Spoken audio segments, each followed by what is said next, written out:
साक्षात् परब्रह्म तस्मै श्रीगुरवे नमः। या कुन्देन्दुतुषारहारधवला या शुभ्रवस्त्रान्धृता या वीणावरदण्डमण्डितकरा या श्वेतपद्मासना या ब्रह्माच्युतशङ्कर प्रभृतिः देवै सदा वन्दिता सा मां पातु सरस्वती भगवती ನಿಶೇಷಜಾಡ್ಯಾಪಹ. ಧನ್ಯವಾದ. ಎಲ್ಲಿಲ್ಲದ ಆವಿರ್ಭಾವ ಭಾವ ಸಂಬಂಧ ಇದೆ ಅನ್ನೋದು ನನಗೆ ಗೊತ್ತಾಗ್ತದೆ. ಯುಗಾದಿಯಂದೇ ಯಾಕೆ ಯುಗಮಾನೋತ್ಸವವನ್ನು ಆಚರಣೆ ಮಾಡಬೇಕು, ಪಂಚಾಚಾರನ ಸ್ಮರಿಸಬೇಕು ಅಂತಕ್ಕಂತಹದನ್ನು ನಾವು ವಿಚಾರ ಮಾಡ್ತಾ ಬಂದಾಗ ನಮಗೆ ತಿಳಿದು ಬರುವಂತಹ ಒಂದು ಅಂಶ ಏನಪ್ಪ ಅಂದರೆ, ಜಗದ್ಗುರು ಪಂಚಾಚಾರ್ಯರನ್ನು ಶಿವಾಗಮಗಳು ಮಾತ್ರ ಅಲ್ಲ, ವೇದಗಳು ಕೂಡ ಅವರನ್ನು ಸ್ಮರಿಸಿರುವಂತಹದನ್ನು ನಾವು ದಾಖಲೆಗಳಲ್ಲಿ ಕಾಣಬರ್ತಾ ಇದ್ದೇವೆ. ಹಾಗಾಗಿ ಇವತ್ತು ಅಂತಹ ಮಹಾತ್ಮರನ್ನು, ಅಂತಹ ಪುಣ್ಯಾತ್ಮರನ್ನು ನಾವು ಸ್ಮರಿಸಿ ಈ ಯುಗಾದಿಯ ಸಂದರ್ಭದಲ್ಲಿ, ಯುಗದ ವರ್ಷದ ಆರಂಭದಲ್ಲಿ ಅವರನ್ನು ಸ್ಮರಿಸಿ ಅವರ ಬೋಧನೆಗಳನ್ನು ನಾವು ಸ್ಮರಿಸಿಕೊಂಡು ಅವುಗಳನ್ನು ಪುನರ್ಮರಣ ಮಾಡಿಕೊಂಡು ಜೀವನದಲ್ಲಿ ಅವರನ್ನು ಅಳವಡಿಸಿಕೊಂಡು ಬಂದಿದ್ದೇ ಆದರೆ ನಾವು ಏನು ಪುಣ್ಯಾತ್ಮರಾಗುವುದರಲ್ಲಿ ಯಾವುದೇ ರೀತಿಯ ಸಂಬಂಧ ಏನು ಇಲ್ಲಿ ಇಲ್ಲ ಅಂತಕ್ಕಂತಹದನ್ನು ಏನದು ತಪ್ಪಿಲ್ಲ ಅಂತಕ್ಕಂತಹದನ್ನು ಈ ಸಂದರ್ಭದಲ್ಲಿ ತಮ್ಮ ಮುಂದೆ ಹೇಳಲಿಕ್ಕೆ ಇಚ್ಛೆಪಡ್ತಾ ಇದ್ದಾರೆ ಬಂಧುಗಳೇ. ಯಾಕೆಂದರೆ ಇಲ್ಲಿ ಸುಪ್ರಭೇದಾಗಮ ಹೇಳ್ತಾ ಇದೆ, ಜಗತ್ತಿನಲ್ಲಿ ಶ್ರೇಷ್ಠವಾಗಿರುವಂತಹ ಜಗದ್ಗುರುಗಳು ಇದ್ದರೆ ಅದು ಜಗದ್ಗುರು ಪಂಚಾಚಾರ್ಯರು ಅಂತಕ್ಕಂತಹ ಮಾತನ್ನು ಶಿವಾಗಮಗಳು ಒಗ್ಗಡಿಸಿವೆ. ಆ ಮಾತನ್ನು ಯಾರು ಹೇಳ್ತಾ ಇದ್ದಾರಪ್ಪ ಅಂತಂದರೆ, ಸ್ವತಃ ಶಿವ ತನ್ನ ಹೆಂಡತಿ ಗಿರಿಜೆಗೆ ಈ ಮಾತನ್ನು ಪ್ರಸ್ತುತಪಡಿಸ್ತಾ ಇದ್ದಾನೆ. ಅದೇ ರೀತಿಯಾಗಿ ವೀರ ಲೈಂಗೋಪನಿಷತ್ ಅಂತ ಬರ್ತಾ ಇದೆ, ಯಜುರ್ವೇದದ ಒಂದು ಶಾಖೆ ಅದು. ಅಲ್ಲಿ ಏನು ಹೇಳ್ತಾ ಇದೆ ಅಂತ ಹೇಳಿದ್ರೆ, ಯಾವ ರೀತಿಯಾಗಿ ಜಗದ್ಗುರು ಪಂಚಾಚಾರ್ಯರು ಸದ್ಯೋಜಾತ, ವಾಮದೇವ, ಅಘೋರ, ತತ್ಪುರುಷ, ಈಶಾನ ಮುಖಗಳಿಂದ ಯಾವ ರೀತಿಯಾಗಿ ಆವಿರ್ಭವಿಸಿರುವಂತಹ ಮಾತನ್ನು ಇಲ್ಲಿ ಪ್ರಸ್ತುತಪಡಿಸ್ತಾ ಇದೆ. ಹಾಗಾಗಿ ಇಂತಹ ಪುಣ್ಯಾತ್ಮರ ಬಗೆಗೆ ನಾವು ವಿಚಾರ ಮಾಡ್ತಾ ಬಂದಾಗ ಇಲ್ಲಿ ಕೇವಲ ಶಿವಾಗಮಗಳು ಮಾತ್ರ ಅಲ್ಲ, ಶಾಸನಗಳಲ್ಲೂ ಕೂಡ ಅವರ ಒಂದು ಉಲ್ಲೇಖ ಇರುವುದನ್ನು ನಾವು ಕಾಣಬಹುದು. ಈ ಏನು ಪಂಚ ಮುಖಗಳಿಂದ, ಪರಶಿವನ ಪಂಚಮುಖಗಳಿಂದ ಉದಯವಾದಂತಹ ಈ ಪಂಚಾಚಾರ್ಯರಿಗೆ ಗೋತ್ರ ಪುರುಷರಿದ್ದಾರೆ. ಅವ್ರು ಯಾರಪ್ಪ ಅಂದರೆ ವೀರ, ನಂದಿ, ಭೃಂಗಿ, ವೃಷಭ ಮತ್ತು ಈಶಾನ ಅಂತ ಹೇಳಿ, ಮತ್ತು ಈ 5 ಫೋಟೋ ತಡೆಯ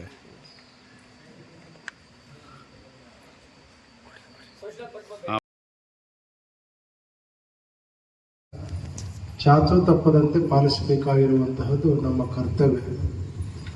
ಆ ಕರ್ತವ್ಯದಂತೆ ಇಂದು ವಿಶೇಷವಾದ ಶುಭ ದಿನದಂದು ಜಗದ್ಗುರು ಪಂಚಾಚಾರ್ಯರ ಯುಗಮಾನೋತ್ಸವ, ಪಂಚಾಂಗ ಶ್ರವಣ, ಈ 2 ಕಾರ್ಯಕ್ರಮಗಳು ಅತ್ಯಂತ ಯಶಸ್ವಿಯಾಗಿ ನಡೆದಿದ್ದಾವೆ.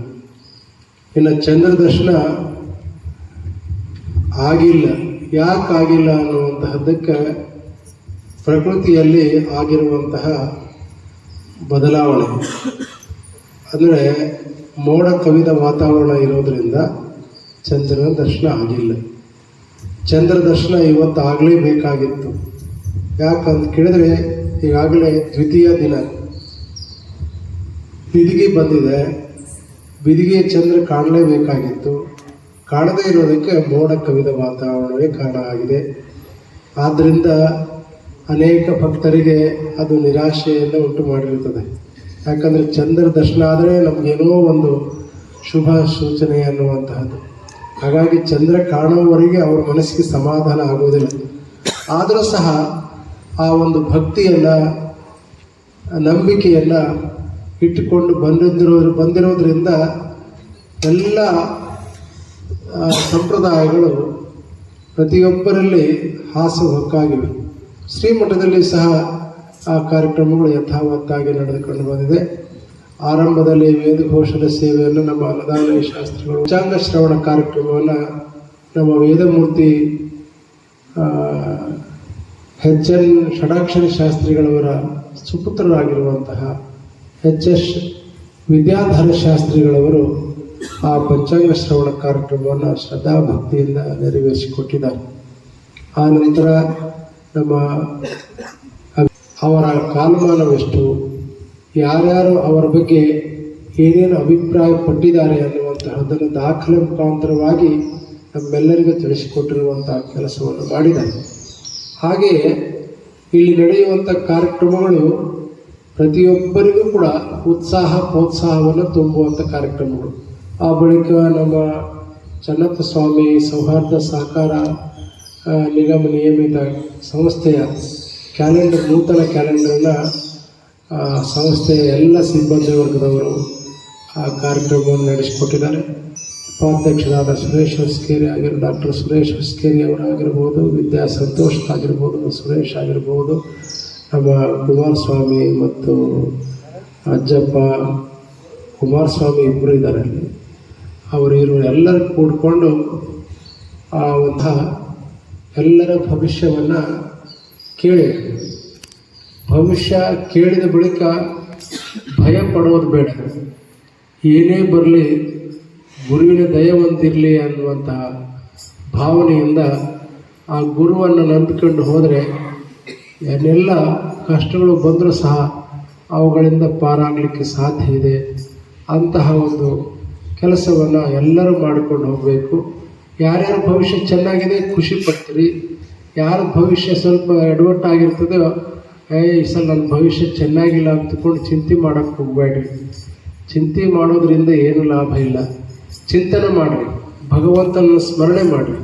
ಆ ಭಗವಂತನ ಕೃಪೆಯಿಂದ ಎಲ್ಲ ಸಮಸ್ಯೆಗಳಿಗೆ ಪರಿಹಾರವನ್ನು ಕಂಡುಕೊಳ್ಳಲಿಕ್ಕೆ ಸಾಧ್ಯ ಇದೆ. ಆ ಕೆಲಸವನ್ನು ತಾವೆಲ್ಲರೂ ಮಾಡ್ತೀರಿ ಅಂತ ನಾನು ಅದನ್ನು ಭಾವಿಸ್ಕೊಳ್ತಾ, ಇನ್ನು ಪಂಚಾಚಾರ್ಯರ ಬಗ್ಗೆ ನಮ್ಮ ಡಾಕ್ಟರ್ ಎಂ ಶಿವಶಂಕರಯ್ಯನವರು ಭಾಳಷ್ಟು ವಿಷಯಗಳನ್ನು ಚರ್ಚೆ ಮಾಡಿದ್ದಾರೆ. ಪಂಚಾಚಾರ್ಯರನ್ನು ಯಾಕೆ ನೆನೆಸಬೇಕು ಅನ್ನುವಂತಹದ್ದನ್ನು ಅವರು ಹೇಳ್ತಾ, ಪಂಚಾಚಾರ್ಯರು ಈ ಜಗತ್ತಿಗೆ ಶಿವನನ್ನು ಕುರಿತು ಧರ್ಮ ಪ್ರಚಾರ ಮಾಡಲಿಕ್ಕೆ ಬಂದಂತಹ ಗಣಾಧೀಶ್ವರರು.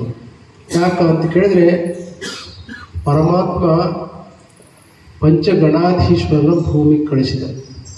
ಯಾತಕ್ಕಾಗಿ ಕಳಿಸಿದ ಅಂತ ಕೇಳಿದರೆ ಆಗಮಗಳಲ್ಲಿ ಬರುತ್ತೆ, ಮದದ್ವೈತ ಪರಂ ಶಾಸ್ತ್ರಂ ವೇದ ವೇದಾಂತ ಸಮ್ಮತಂ ಸ್ಥಾಪಯಿಷ್ಯಸಿ ಭೂಲೋಕೆ ಸರ್ವೇಷಾಂ ಹಿತಕಾರಕಂ.